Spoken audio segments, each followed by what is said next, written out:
नमस्कार दोस्तों, मैं निरंजन कुमार शर्मा। आज आपके लिए एक चैप्टर लेकर आया हूँ 11th क्लास का, बैंक रिकन्सिलिएशन स्टेटमेंट। इस चैप्टर से रिलेटेड बहुत सारी बातें हैं जो आज अपन करेंगे। साथ में ये देखेंगे कि इसके अंदर क्या क्या चीज़ें हैं, ये एक चैप्टर आया ही क्यों, क्या ज़रूरत है इसको पढ़ने की, क्या इसको पढ़ने की कोई ज़रूरत है भी या नहीं। तो लेट्स बिगिन। इसको स्टार्ट करने से पहले हमारे पास कुछ FAQs हैं जो आपको स्क्रीन पे दिख रहे होंगे। वो FAQs कुछ ऐसे हैं कि आपको ये देखना है कि आखिर हम इसको पढ़ क्यों रहे हैं, तो वहाँ से देखना स्टार्ट करते हैं।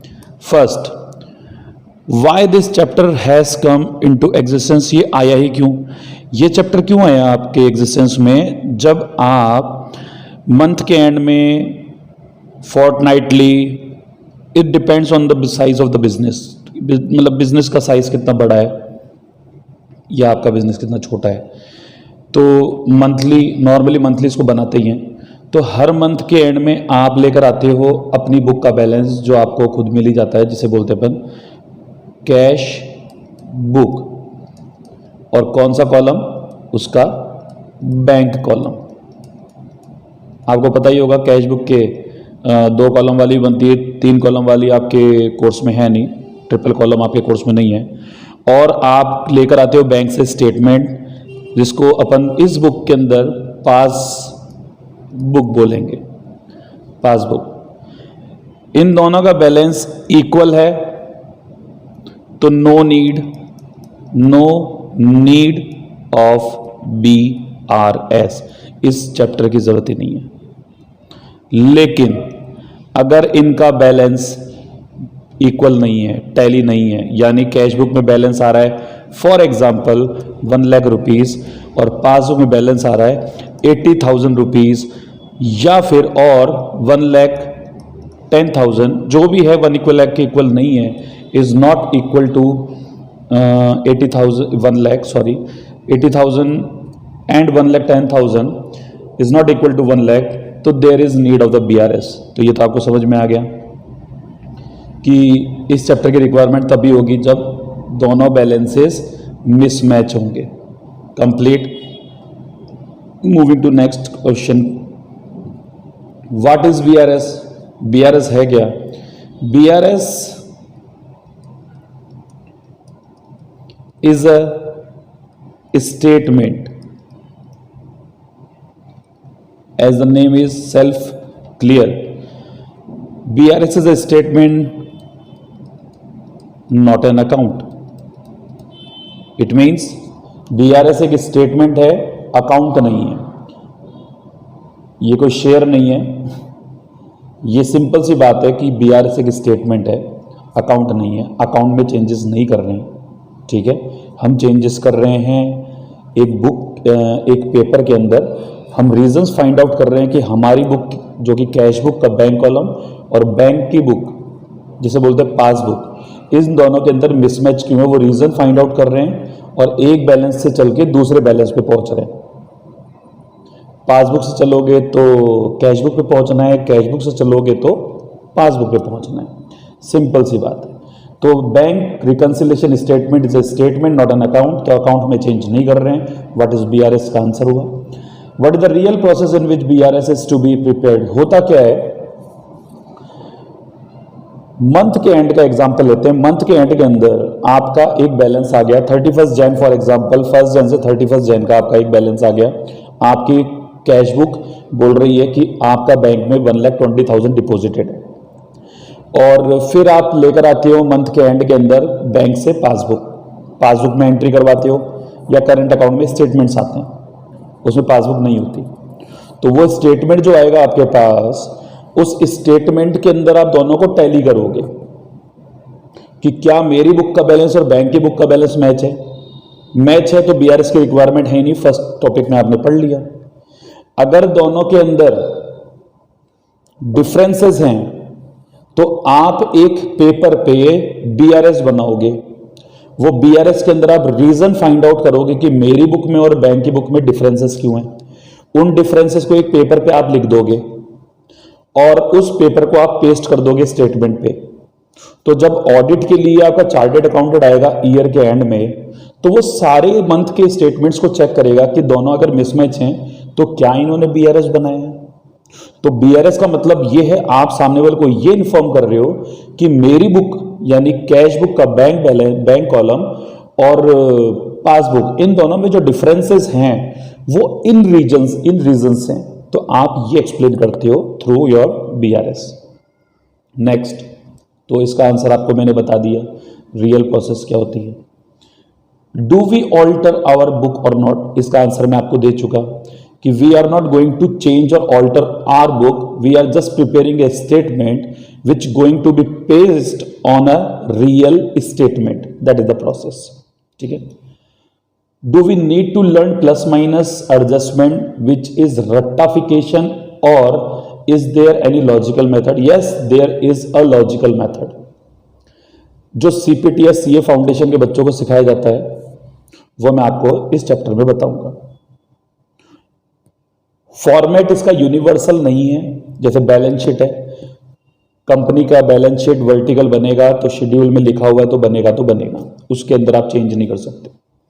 बैंक रिकंसिलिएशन स्टेटमेंट कोई यूनिवर्सल फॉर्मेट नहीं है, is just a working note. तो वर्किंग नोट को आपको बनाने के अलग अलग क्राइटेरिया हैं।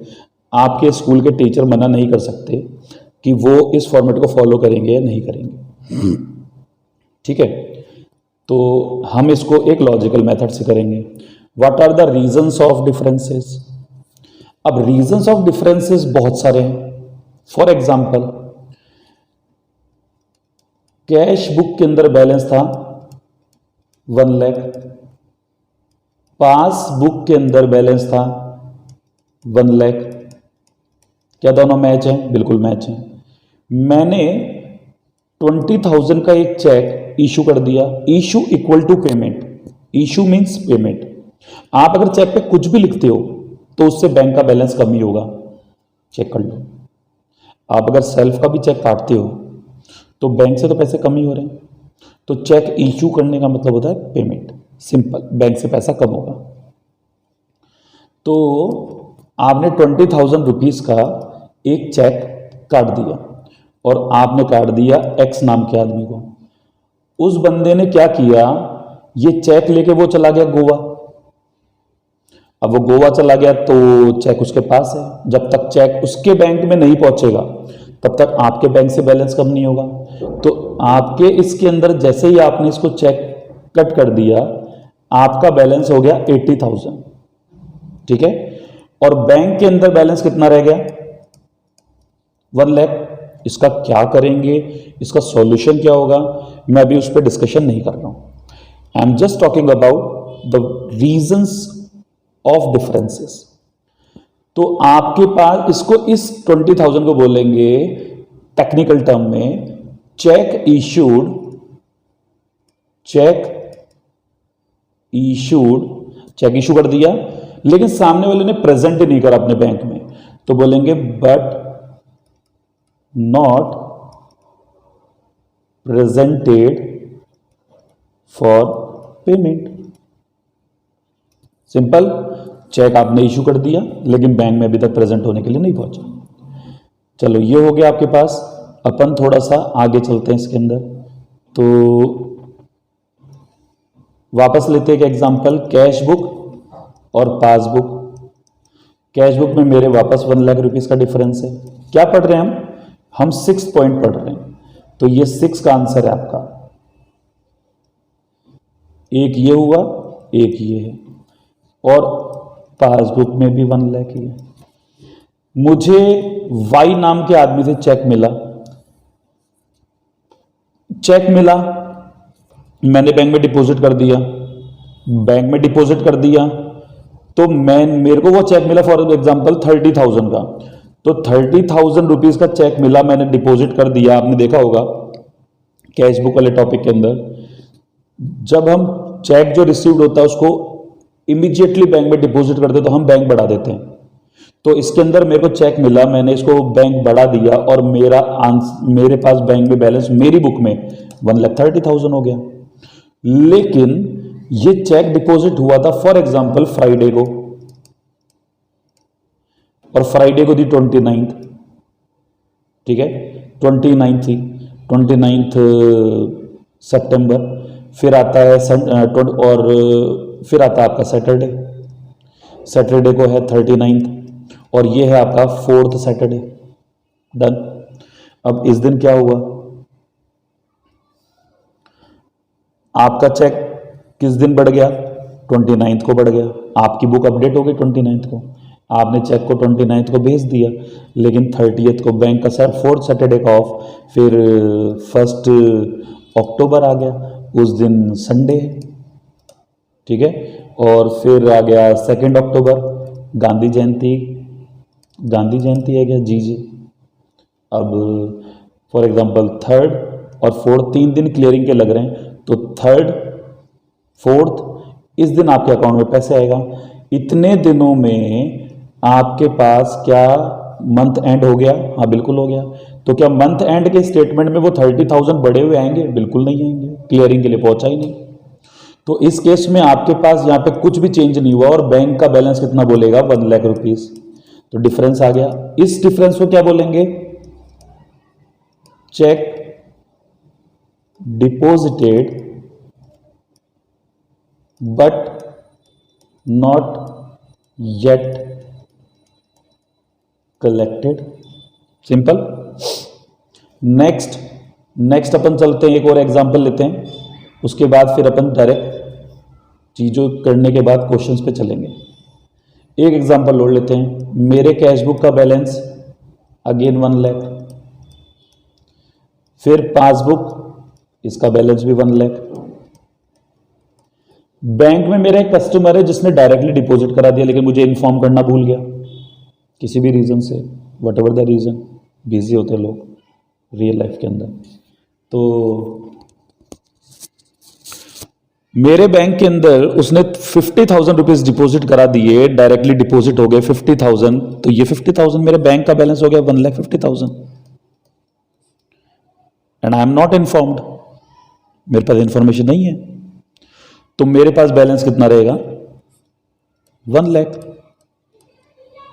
अब मेरे पास बैलेंस रहेगा 1 लाख, तो इसे बोलेंगे cheque oblique cash deposited by customer ने डायरेक्ट डिपॉजिट करवा दिया और आपके अकाउंट में पैसे आए नहीं। अब क्या होगा, बैंक में बैलेंस बढ़ जाएगा, आपको अपडेट नहीं, आप अपडेट नहीं हो तो आपको पता नहीं है, तो आपकी बुक में बैलेंस कम होगा।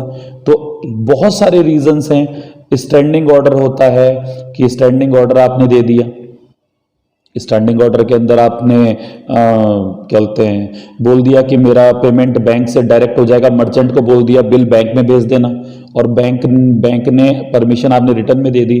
अब बैंक आपसे बार बार नहीं पूछेगा कि आपको पेमेंट करना है, सर मैं पेमेंट कर दूं या नहीं, आपने एक बार ऑर्डर दे दिया, अब वो अपने आप पेमेंट कर दिया करेगा।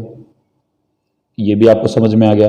तो बैंक से पेमेंट कम हो जाएगा, आपको पता नहीं है, बैंक ने कोई चार्ज काट लिया तो बैंक में बैलेंस कम हो गया, आपको पता नहीं है। आ रहा समझ में? तो ये रीजंस हैं।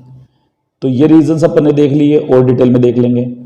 अब बात आती है अमेंडेड कैशबुक क्या है। अमेंडेड कैशबुक का मतलब यह है कि अगर आपके और बैंक के बीच में जो डिफरेंसेस हैं, उन डिफरेंसेस को हम 2 पार्ट में डिवाइड करते हैं। फर्स्ट, जो आपके कंट्रोल में है, जो ट्रांजैक्शन कंफर्म है, हो गए। एक जो आपके कंट्रोल में नहीं है। तो जो कंफर्म है वो छोड़ के अगर हम देखें जो आपके कंट्रोल में नहीं है, वो 3 ट्रांजैक्शन। तो अमेंडेड कैशबुक के अंदर क्या होगा, अमेंडेड कैशबुक में फर्स्ट नंबर पे आप अमेंडेड कैश बुक बनाएंगे, इससे निकलेगा एक अपडेटेड बैलेंस, अपडेटेड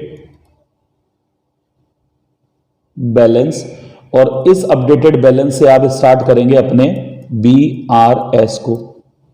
यह आपका अमेंडेड कैशबुक का सिस्टम है।